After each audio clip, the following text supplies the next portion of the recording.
Hello, magandang araw po sa inyong lahat. Welcome po sa aming channel.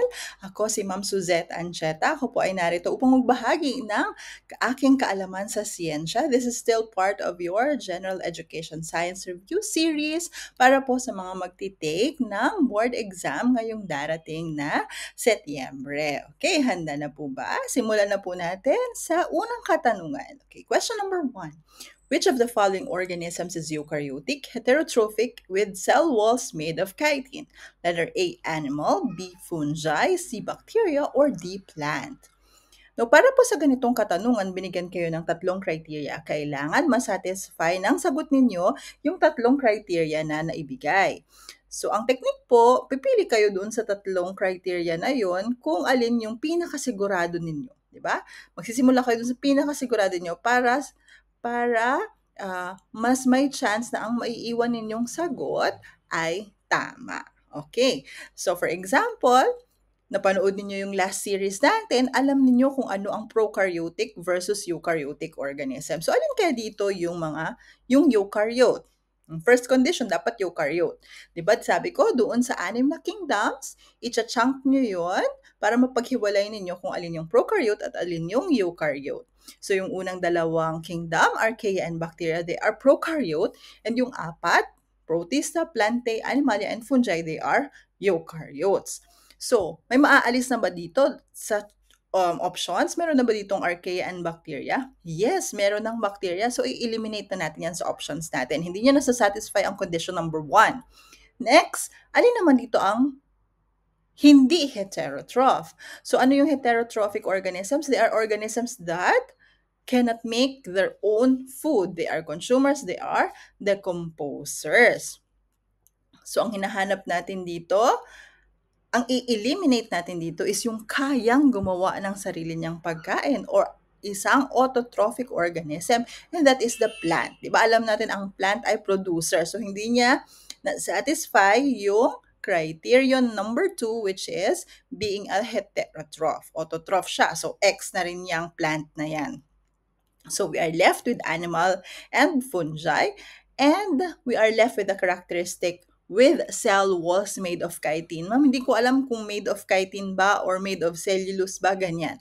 Huwag nyo nang pansinin itong second part ng clause na ito kasi alam natin ang animals ay walang cell wall. So, automatically, i-eliminate na natin siya. So, kahit hindi natin alam ano yung composition ng cell wall na yun, automatic X na yan kasi wala pong cell wall ang mga animals. So, we are left with the correct answer, which is fungi. Fungi are eukaryotic, they are heterotrophic, and they have cell walls made of chitin. And representative organisms for fungi are the yeasts and the mushroom.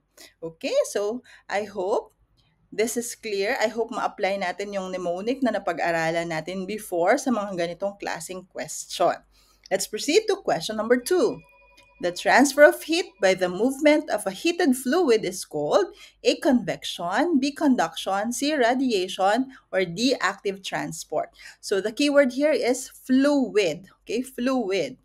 So dito sa question number 2, i-eliminate na natin kaagad ang active transport because this is not a method of heat transfer.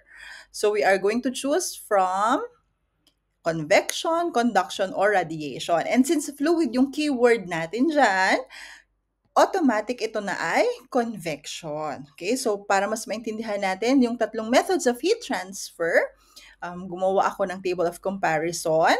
So pag conduction, tatandaan lang natin dito ay energy is transferred by direct contact, through direct contact, and the medium is solid. No? For example, ironing of clothes. Okay, so nangyayari ang transfer of heat kapag may direct contact between the iron and the cloth, okay? And for example, if you hold a warm cup of water, so from the warm cup of water, matatransfer ang heat papunta sa inyong mga kamay and you will feel the warmth, right? And also, when there's a hot pan and you put butter on it, it will melt the butter. Okay, so ganun po yung mga examples ng mechanism of conduction. All right, so let's proceed with the second method, which is convection. So tatandaan natin dito ang key term. This is energy is transferred by the movement of fluids. Fluids refers to liquids and gases. For example, rising of hot air balloons, yung boiling pot of water, and also weather patterns like sea breeze and land breeze. So may continuous flow, may continuous movement ang liquids or gases. For example, from a heat source, halimbawa sa boiling pot of water, di ba may heat source sa ilalim ng pot. So yung unang iinit doon would be the molecules at the bottom. And kapag nainitan ng molecules, ang tendency, they will become less dense, mag-expand at tataas. And then yung colder molecules on bababa. And then later on, sila naman yung maiinitan at yung kaninang mainit lumamig na, so bababa na naman, like that. So, the continuous cycle is called the convection current. Nangyayari din ito sa Earth's interior, kaya nagkakaroon ng movement ng mga plates. So that is another application of convection aside from these examples. The third method of heat transfer would be radiation. Energy is transferred by electromagnetic radiation, and energy is transferred in a vacuum, in an empty space. There's no medium required. For example, yung principle behind the fireplace, di ba? We can sit beside the fireplace in a cold day and we will feel the warmth coming from the fire in the fireplace.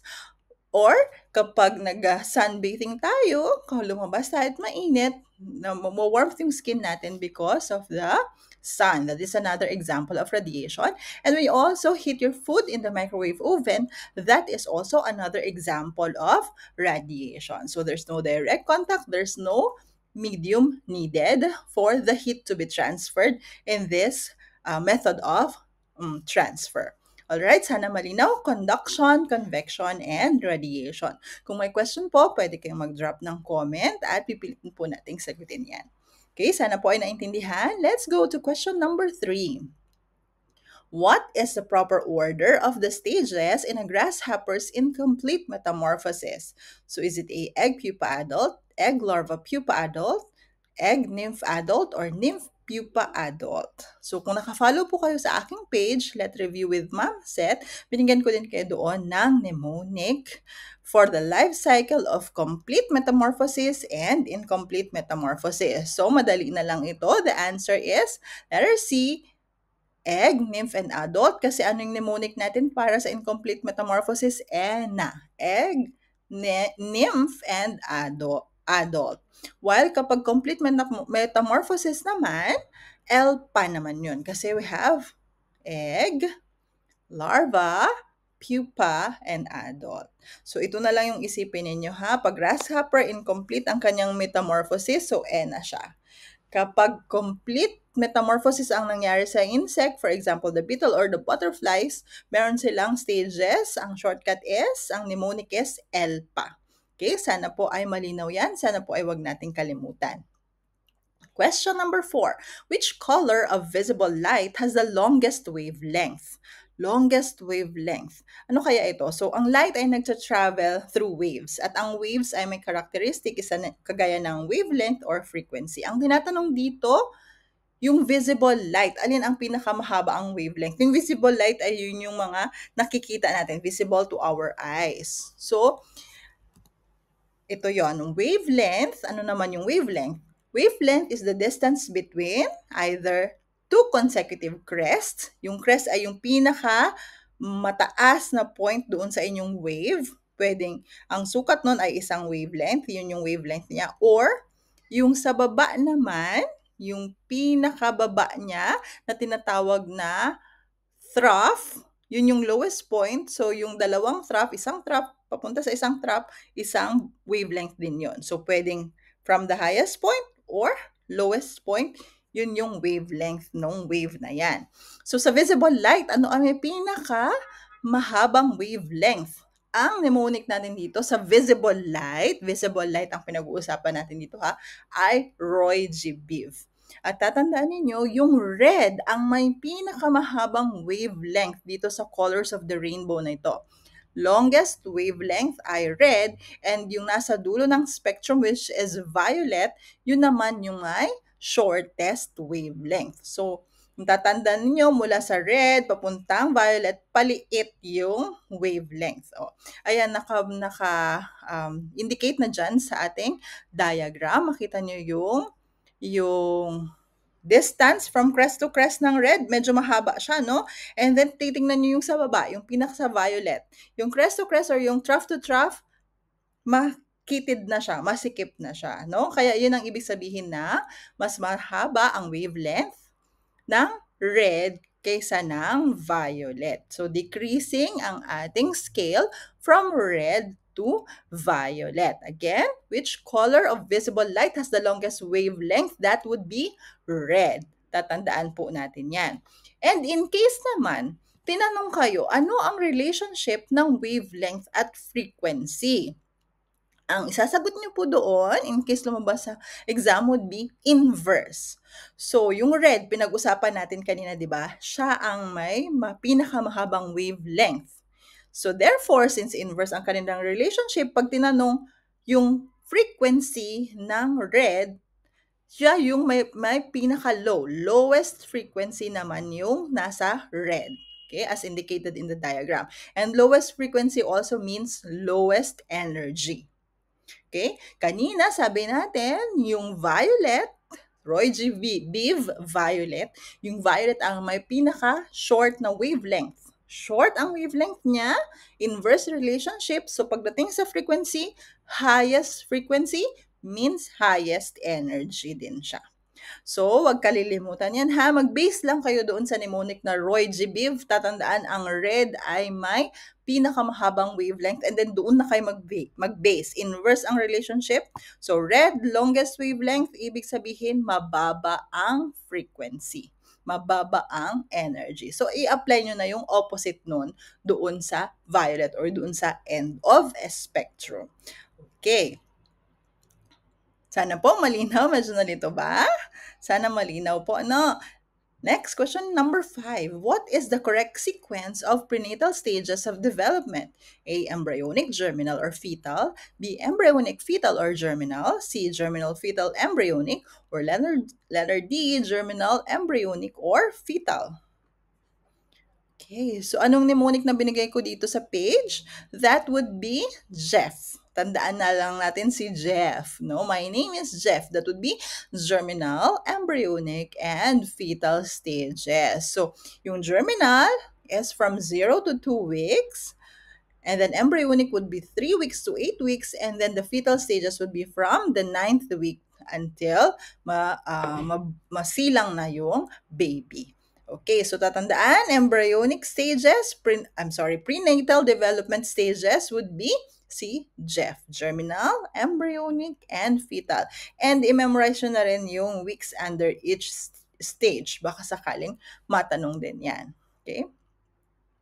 Let's go to question number 6. What is the equivalent of 100 degrees centigrade or Celsius in Kelvin scale?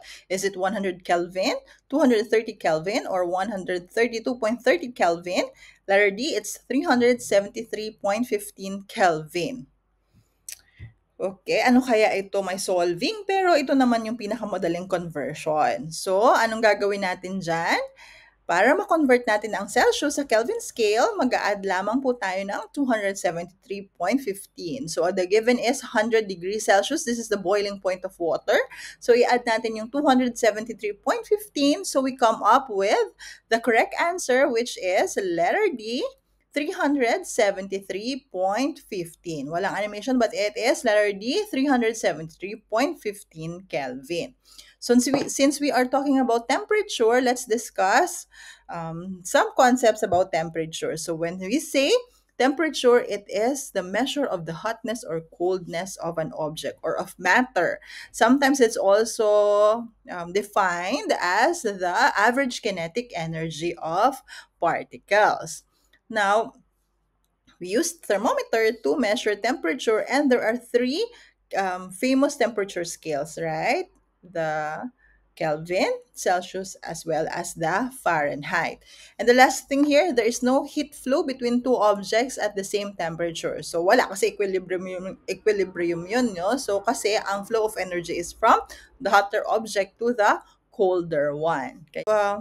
The temperature, common temperature. So, pwede kong ibigay din sa inyo yung conversion ng Fahrenheit to Celsius or Celsius to Fahrenheit. But I doubt kung merong ganong problem solving sa exam, no? Kaya, i-memorize nyo na lang kasi Gen Ed, mabilis na ang oras. At least yung common na temperature, yung na-encounter natin on a daily basis, siguro yun yung kailangan nating i-familiarize, no? Kailangan nating, at least i-memorize natin to. Para sigurado na, para isang take lang yung exam na yan. So, ayan, nilista ko na dyan. Gumawa ako ng table para sa boiling point of water, freezing point of water, mean human body temperature and average room temperature, tsaka yung kanilang mga equivalent sa Celsius scale, sa Fahrenheit scale, at sa Kelvin scale. So, paki-screenshot nyo na yan and daan-daanan lang din natin to. Parang usually sa mga drills na nadaanan ko na nung re-review ako is yung conversion ng body temperature ang laging natatanong. So, yung 37 degrees, so 98.6 degrees Fahrenheit din yan, no? So, okay. Next, we proceed to question number 7. Which of the following best describes an ecosystem? Letter A, a group of interbreeding organisms in an area. Letter B, a group of organisms of the same species in an area. Letter C, different populations in an area. Or letter D, a community of organisms interacting with the environment. Okay, so let's try to eliminate the incorrect choices, I mean. So letter A, a group of interbreeding organisms in an area. Ano yan? Ano yung definition na yan? A group of interbreeding organisms in an area? That is population, di ba? Same species in an area. Kaya yung definition na A and B, pareho lang yan. Kasi group of interbreeding organisms, group of organisms of the same species in an area, pareho lang po yon. They both refer to population. Option letter C, different populations in an area, yan naman yung definition ng community. So, hindi pa rin yung hinahanap natin. So, we are left with option letter D, a community of organisms interacting with the environment. So, yun yung distinguishing clause doon sa ating definition, no? Interacting with the environment. Or kung walang ganun, living organisms interacting with the abiotic factor or the non-living factors in the environment. So, ganun yung definition ng ecosystem. Biotic and abiotic factors interacting with each other that makes up an ecosystem. And kung meron na rin tayong question before dito sa series natin about biotic and abiotic factor. Without or none, and bio means life. So, abiotic means non-living. Okay, let's go to question number 8. Which of the following terrestrial biomes has the highest biodiversity? Is it A, desert, B, tundra, C, savanna, or D, tropical rainforest? What is your answer?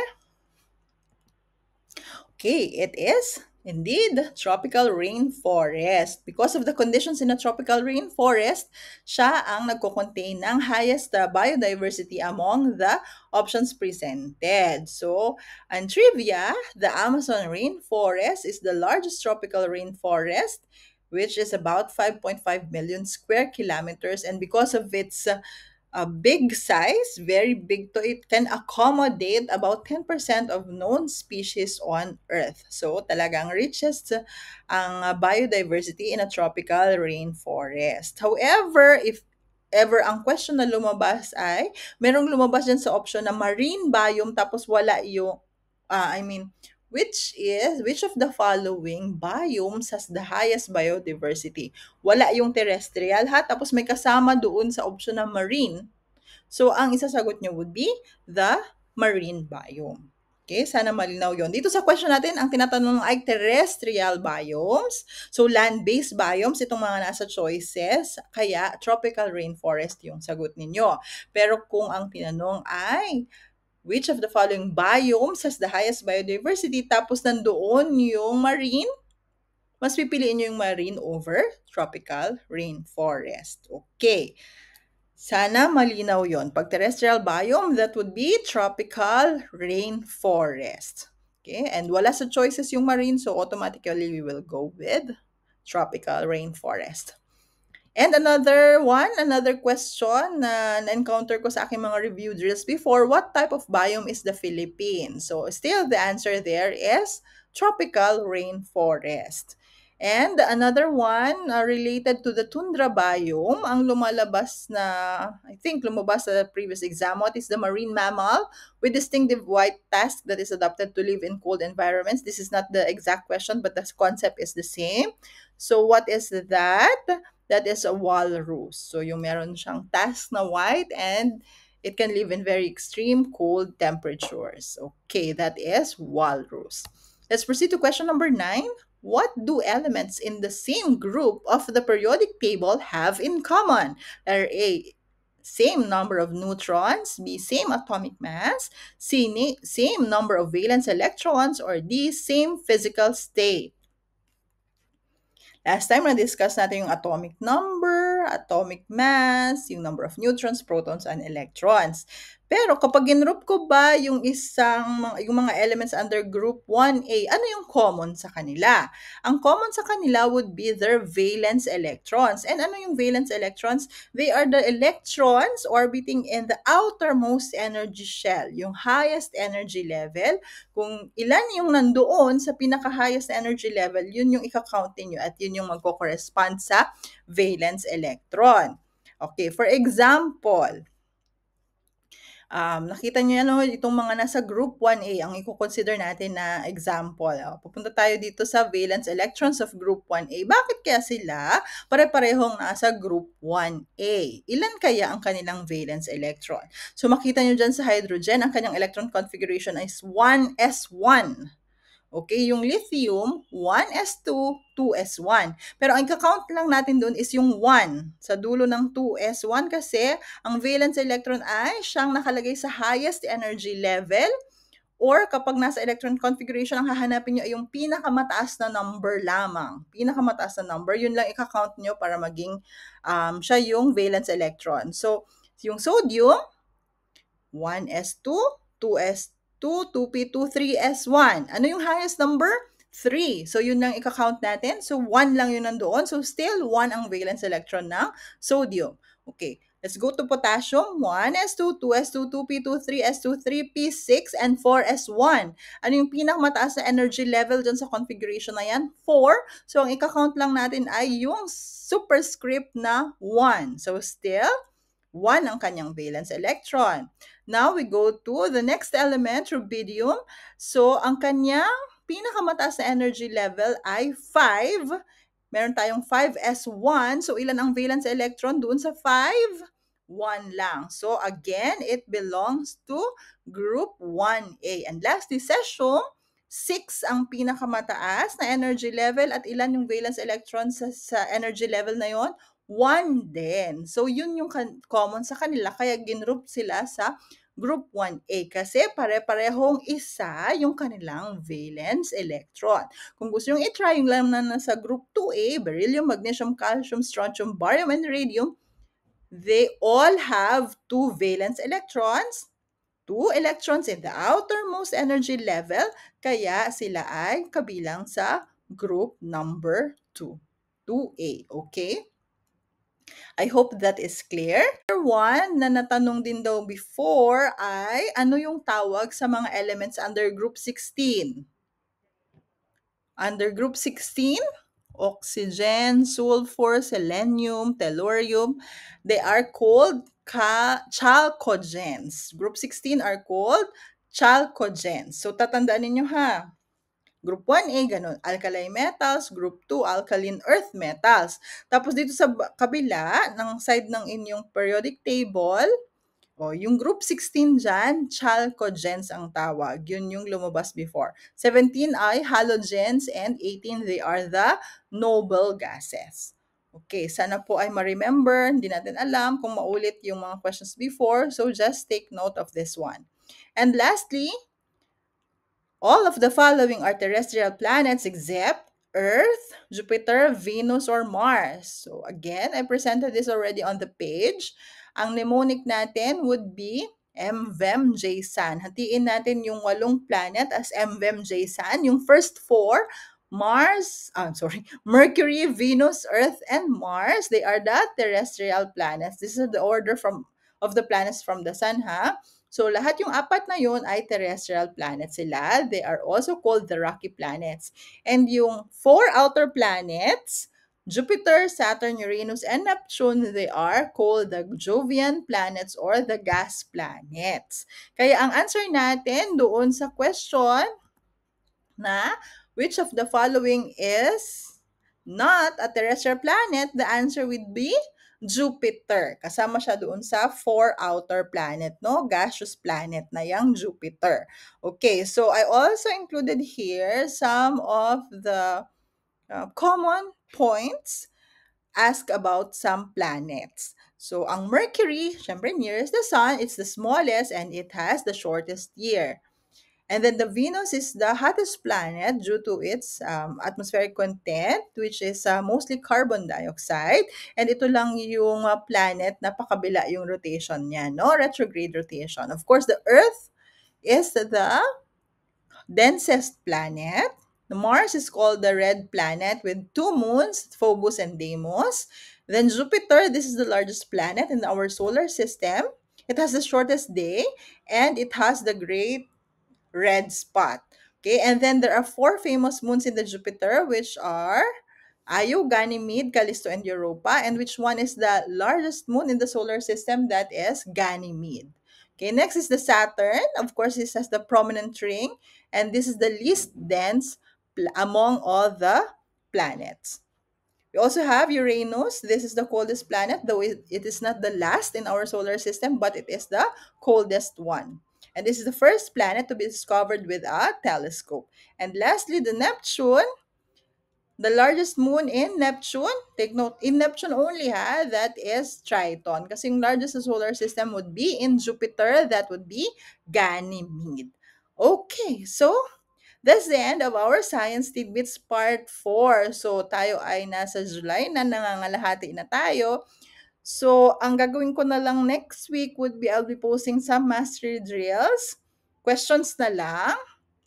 Since medyo marami na tayong concepts na discuss, so gagawa na lang ako ng audio test para kahit na meron kayong ginagawa, kasi na-experience ko rin yun, I'm a mom, di ba? Busy ako sa 2 anak ko nung buntis pa lang ako that time and meron akong isang maliit. So, habang gumagawa ng mga things that I need to do, ay may nakalagay na headset. So, yung gagawin kong next drill, practice test would be audio test para maririnig nyo na lang, tapos mag-answer na lang kayo. Para hindi nasasayang yung time kasi malapit na yung board exam. Okay, sana po ay may natutunan tayo sa session na ito. Pwede nyo rin pong balikan yung ating mga previous na na-upload na video nung nakaraang season. Kaya lang pasensya na kayo doon kasi ako ay pregnant that time at medyo hinihingal ako kasi may heart condition pala ako doon that I was not aware of. Kaya nanginginig yung boss ko and mabagal lang din akong magsalita last season. But thankfully, I'm in the process of recovery. Kaya nakakapag-start na po tayo ulit. Okay, so that's all. Thank you very much. Sana po ay nakatulong. Kung nakatulong po, please like and subscribe to our channel and our Facebook page, which is Let Review with Ma'am Zet. Okay, thank you. Bye.